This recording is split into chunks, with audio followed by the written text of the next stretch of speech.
Yan, talaga namang umuugong pa rin ang usapin sa kaganapan ngayon in relation itong pagkakahuli, no? Pag-aresto ni former President Duterte.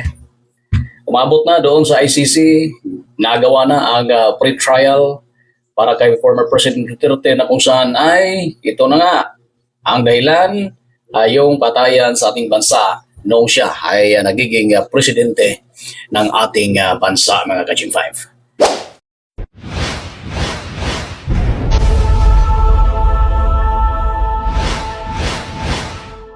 O diba? O ngayon, meron ng patutsadahan, no? Si former Senator De Lima at saka si Alan Peter Cayetano. Diba? Si De Lima at saka si Cayetano.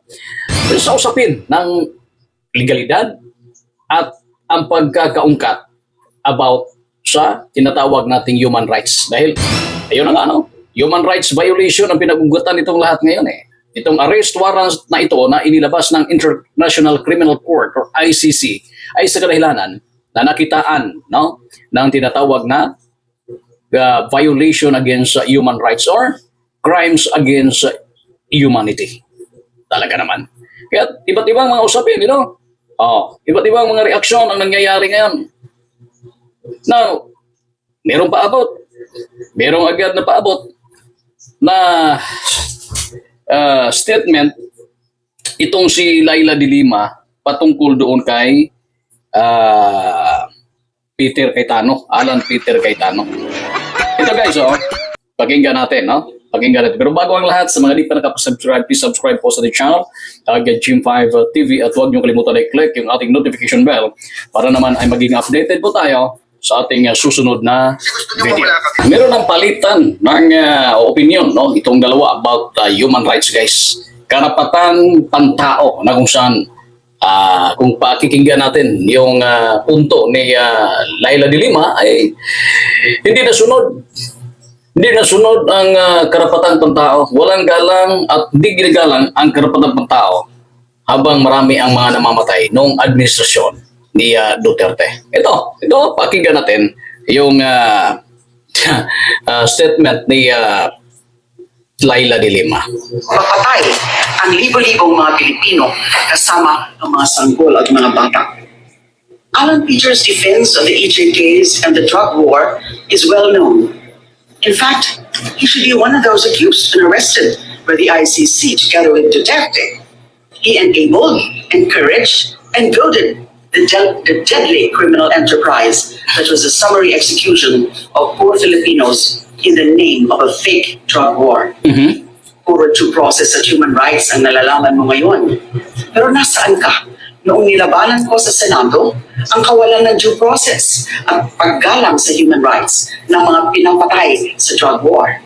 Hindi ba ikaw ang pinakaunang kumutya sa akin na bakit ko nilalabanan si Duterte? Ito, magkaalaman na.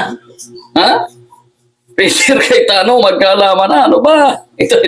Hindi ba sinabi mo ba na kailangan pa nating pasalamatan si Duterte dahil ginawa na niyang parang Singapore ang Pilipinas sa pagpatay sa lahat ng mga kriminal at adik? Hindi ba sinabi mo na kulang pa nga ang mga pinapatay sa ilalim ni Duterte at kakaunti pa lamang ang mga biktima ng EJK kumpara sa panahon ng ibang mga pangulo? Hindi ba ikaw ang pinakaunang lumapastangan sa aking mga karapatan at kumalimot sa due process sa pagkatuwa mo sa pagka-aresto ko dahil sa mga peking kaso na nagawa-gawa ninyo?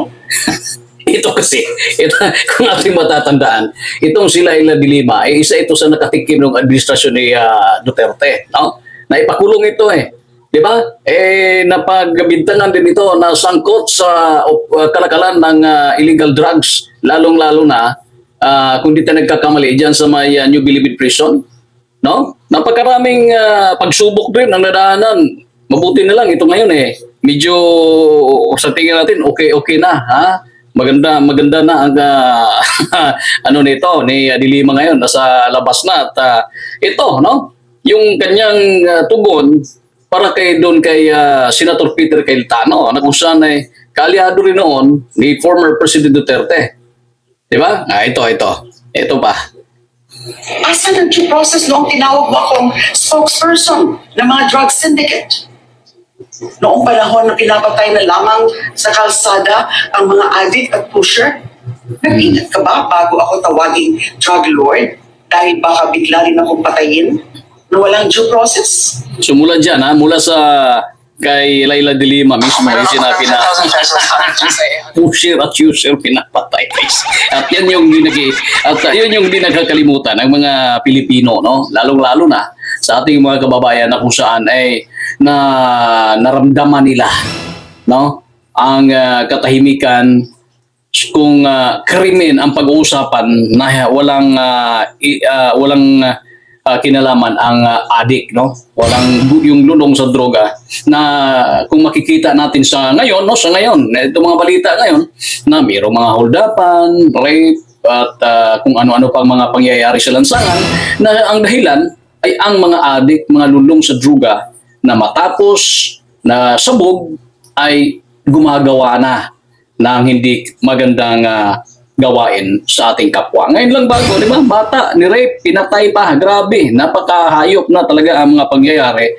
Ngayon, noon, di ba? Kung maririnig natin mismo mula sa kay Senator de Lima na adik, pusher, di ba? Pusher, user, namamatay at hindi rin naman natin maipagkailayan dahil yan nga yung lumalabas noon sa investigasyon ng pulisya. Di ba? Si ganito, yun, wala na.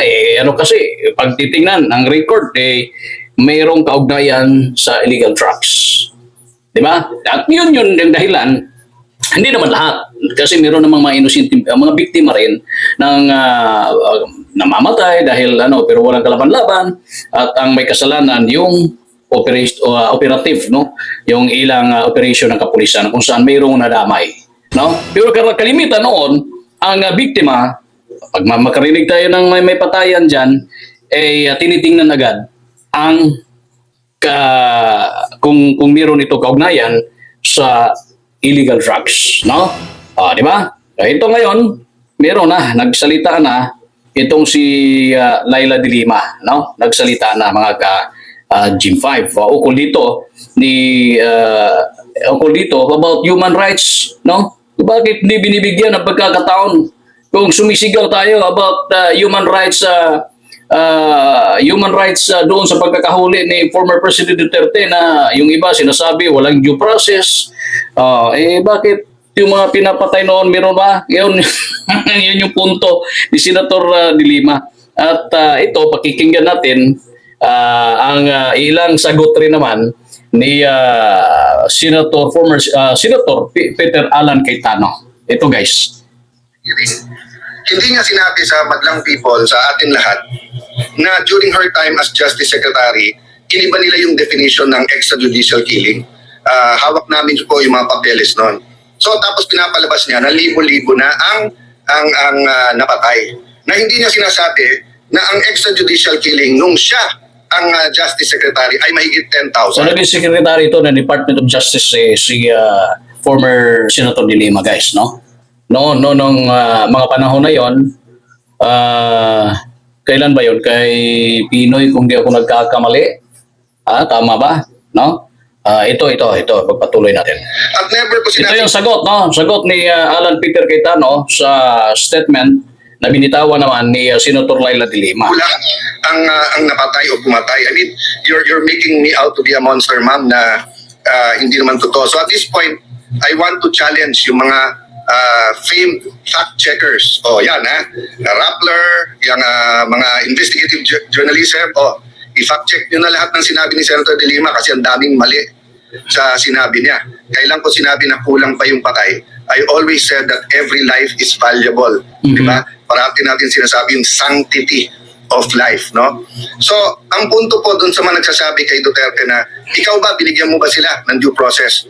So, inaamin nyo na hindi nyo siya bibigyan ng due process, di ba?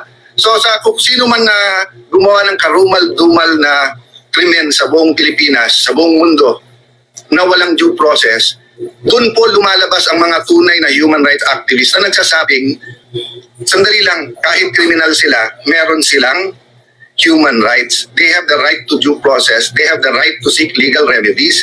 Kaya nga maraming sikat na human rights activists pero mababaho sa politiko o kaya galit ang tao. Kasi nga, pinaglalaban ang karapatan when it's unpopular, di ba? But sa kanilang clique, sa kanilang grupo na it's more of political revenge rather than pure human rights, tahimik lahat nung sinakay sa aeroplano at inilabas na lang. Hindi hinintay ang Supreme Court, hindi hinintay. Saan ka nakakita na i-arrestuhin ka, papunta pa lang mga abogado mo, gusto mong kausapin mga abogado mo, hindi pa nila malaman yung gagawin nila, aalisin mo na, di ba? So, napakadelikado yan. Ayun. Yun yung pananaw ni Cayetano in relation doon sa pagkakahuli, no? Kaya't nga mayroon mga question dyan, yung kampo ni Duterte, sa mga Duterte, sa kanyang mga abogado, dahil pinapalabas na itong lahat kidnapping, no?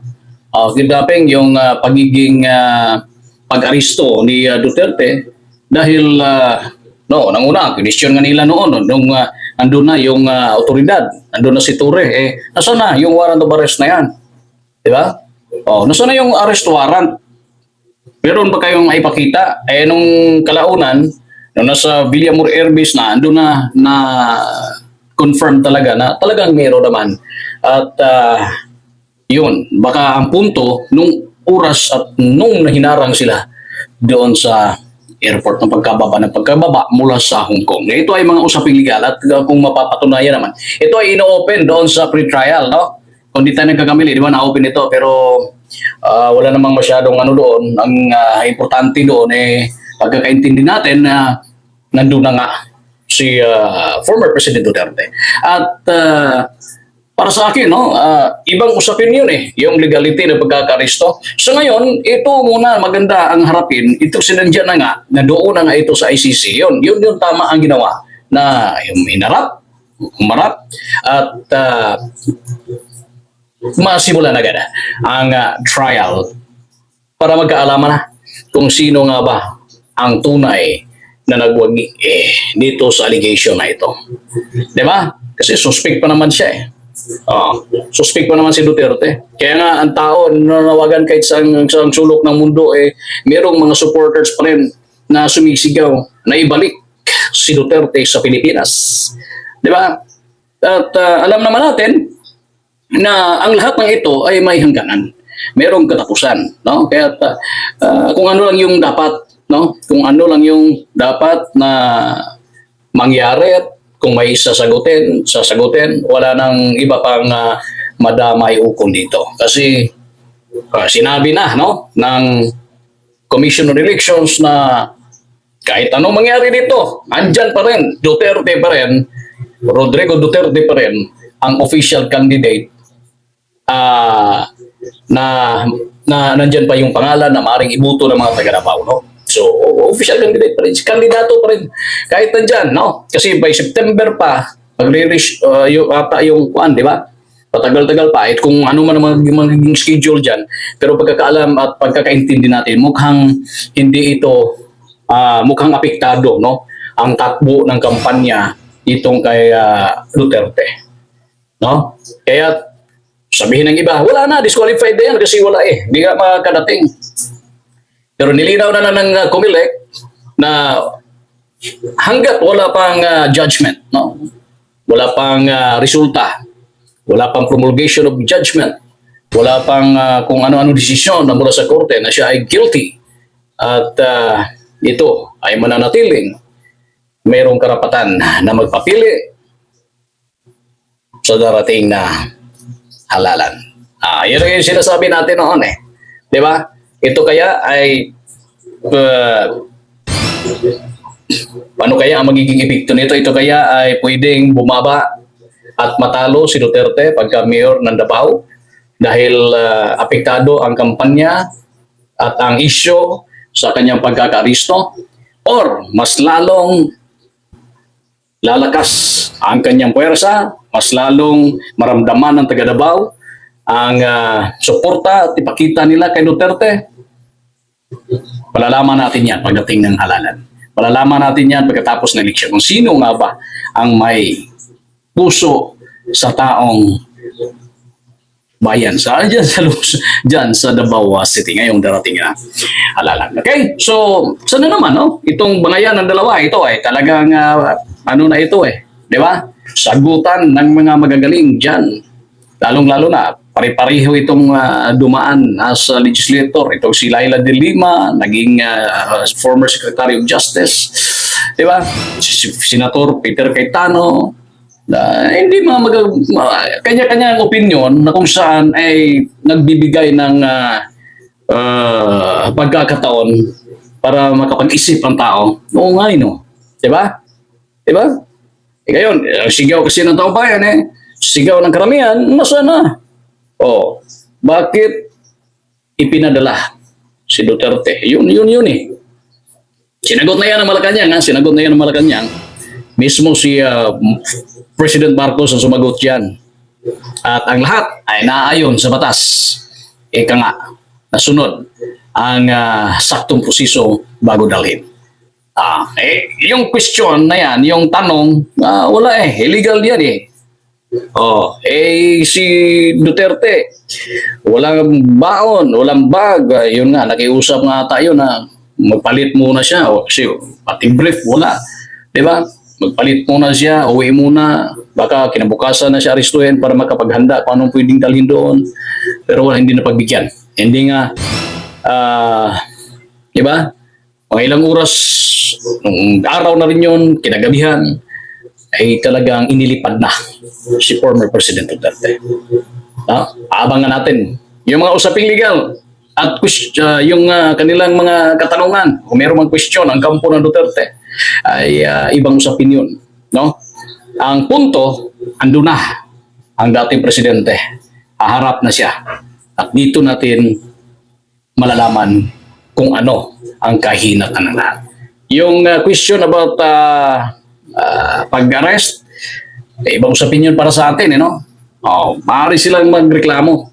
At pag naipag-rating yun doon, kung didinggin ng judges ng ICC, depende na kung ito ay pakikinggan at bigyan ng pagkakataon magsumite, kasi meron naman yun. Maaari namang ganon, di ba? Mag-file na kung ano naman na maaaring magbigay ng karagdagang sagot doon sa mga ipinupukulaban sa kanila. Yun ang tinatawag nating aabangan. Iintayin natin. Atin na sana magiging tahimik at payapa ang lahat. Merong na kanina, motorcade. Ako po, mga riders. Sa iba't ibang lugar, meron na. At iwas fake news. Kasi mukhang merong lumabas na video ni Ture na nag-resign at kumalat ngayon. Merong nag-forward sa atin, buti nagtanong. Sabi ko, huwag mo na kayo maniwala hanggat hindi ito naibalita sa mga social, sa mga kasamahan natin ating mga maasahan at legit na media mula sa itaas, napakaraming legit TV network, radio na stations sa national na kung saan maaari natin doon natin kuhanin, at saka magbasa-basa, huwag lang yung mga forwarded clips na kung saan mali-mali at para naman ay maiiwasan natin yung maling akala. Maraming maling akala di ba? Yung pinutol yung video ni Duterte na humarap sa mga tao sa Davao, pinutol din nila yon. Tapos sinabing nilagyan ng caption na nakauwi na rin si Tatay Digong. Nawala yun Ewan ko kung naka-forward pa rin yun sa iba't ibang mga Facebook user, at iba pa na platform sa YouTube. At ito ay iniingatan natin at lagi tayong nanawagan at iwasan ang makakuha ng mga ganun. Mag-research kayo sa iba't ibang radio at TV network para maging legit po ang makuha natin. Okay? So hanggang muli po, ang tabayaran natin at sana naman ay maging mahinahon na itong si De La Rosa, si De Lima at saka si Cayetano. At abangan na lang kung ano magiging resulta. Alam naman natin na mayroong mga legal move ang ginagawa ngayon ng kampo ng mga Duterte. At kasi di naman apektado, issue lang naman ang maaaring mapukol dito sa Administrasyong Marcos kung bakit yun nga, naipadala si Duterte sa Netherlands, sa ibang lahi. Sinagot rin naman nila yun, At Wala. Kasi ang investigasyon ngayon is between doon sa ICC na at ang sinasalang ay si former President Duterte. No? So, abangan kung ano mga karagdagan pang mga pangyayari po dito natin ay maging tahimik at mapayapa sana ang bansa Pilipinas sa susunod ng mga oras. Hanggang sa muli po, ito po ang G5 TV. Maraming salamat at mabuhay ang buong Pilipinas.